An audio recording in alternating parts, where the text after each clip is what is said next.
The last time I talked about the behind-the-scenes process for Left 4 Dead: The Return, I left it up to you guys to decide what aspect I should talk about next. Based on the questions I got, I set up a poll for the topic of the next video. Y'all made it very clear that you wanted to know more about the work behind the characters and story. Don't worry for those of you who voted on the work process. I'll talk about that next. So without further ado, let's get into it.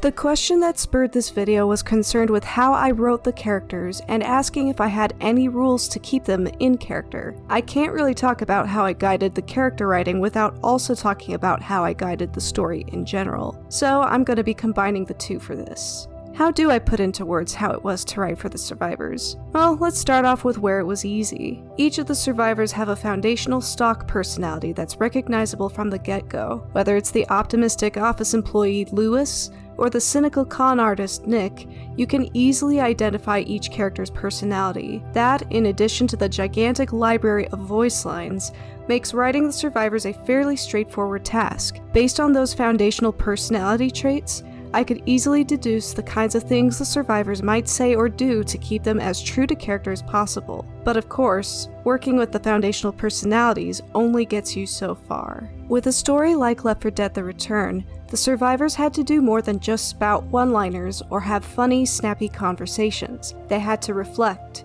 weigh their options, and develop as they each go through their own journeys. This involved having to dig slightly deeper into their feelings. With the first group of survivors, the Sacrifice webcomic gave me enough to work with.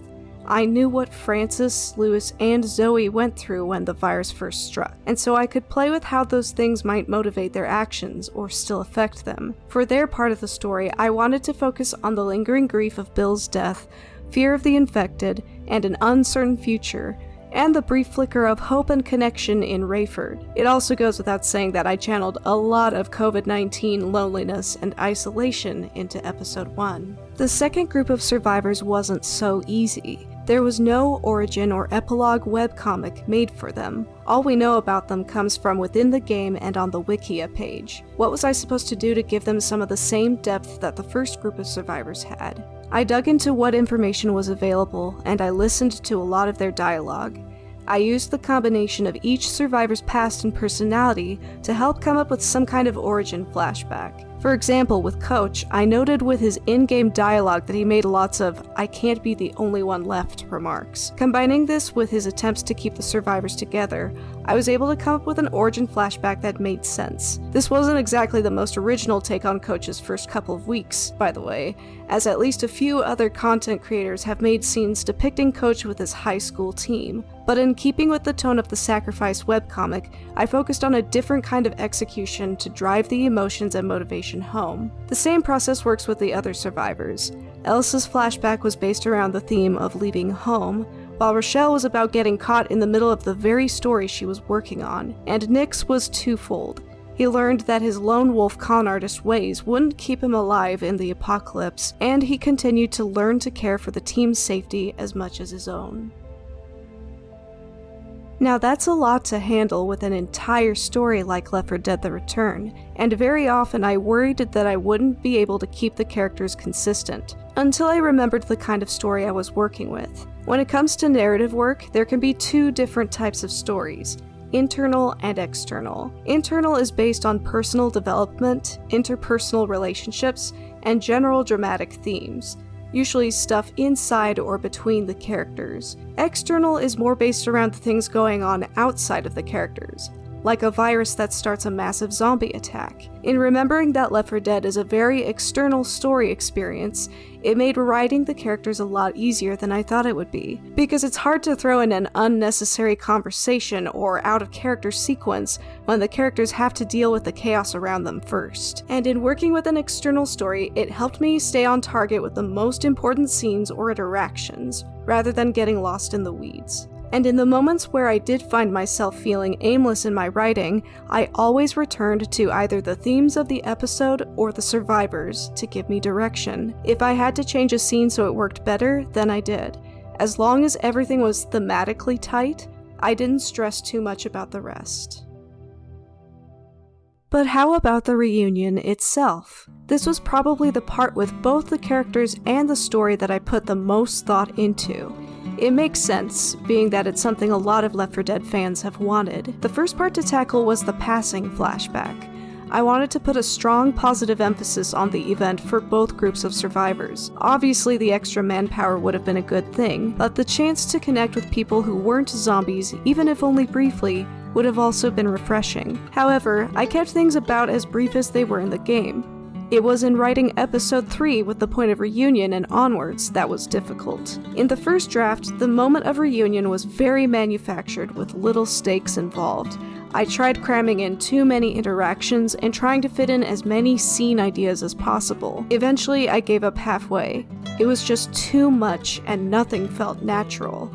This was the one moment in writing the script that I started to worry about whether I could do this or not.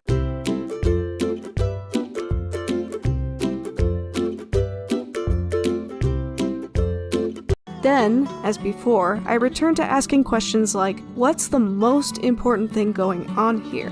What was my original intention with the series? The most important thing I was trying to do was get the remaining survivors back together. That's it. Once that was settled, the pieces started falling into place. From that point on, I started to envision what the moment of reunion would look like.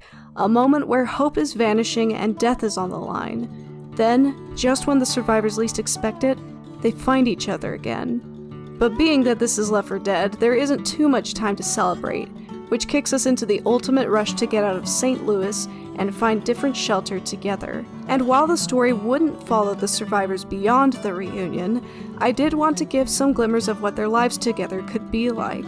So I managed to fit in a few more moments of rest and interaction at the safe house before the end. I tried being as realistic as I could with the survivors' interactions with each other, none more so than between Ellis and Zoe. Look, I love these two together as much as anyone else, but if there's one thing I can't stand, it's fan service, especially when it's fumbled, and I was not about to fumble them if I could help it. It's made very clear to us in-game how Ellis feels about Zoe, and in listening to some of Zoe's passing lines, it's implied that she takes a liking to him as well, though not at the same intensity. But especially for episode 1, I put myself in Zoe's shoes.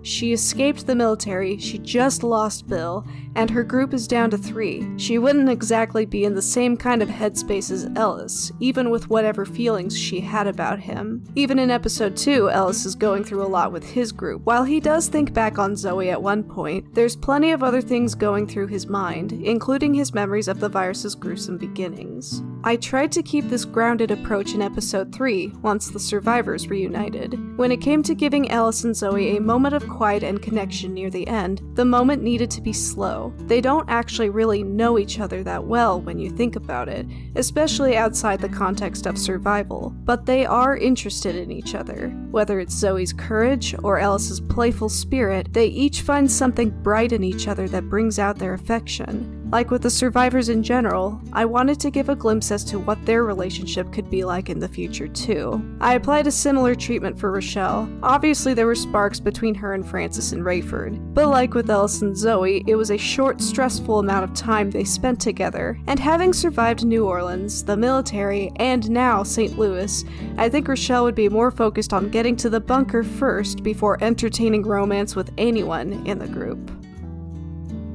Going into this series, I felt a lot of pressure in handling the survivors and their continued story. There were so many things to think about, and I had lots of expectations and worries about pulling it off. But by staying grounded in the characters' personalities, sticking with the themes, and remembering the most important narrative needs, I managed to create a story and arcs that I felt comfortable bringing to life. Most importantly, I found a way to bring the remaining survivors back together that felt satisfying and truly earned. If you have any other questions about the characters or story, let me know in the comments below. In the next and likely last video on the behind the scenes process, I'll go over more of the work ethic / discipline behind the series. It might not be as exciting as this one, but considering some of my audience are artists who also want to make creations of their own, I feel like this aspect of the series is also important. So stick around for that one if you want. It should be out in the next 2 to 3 weeks. In the meantime, that's all for now. Artsdiva over and out.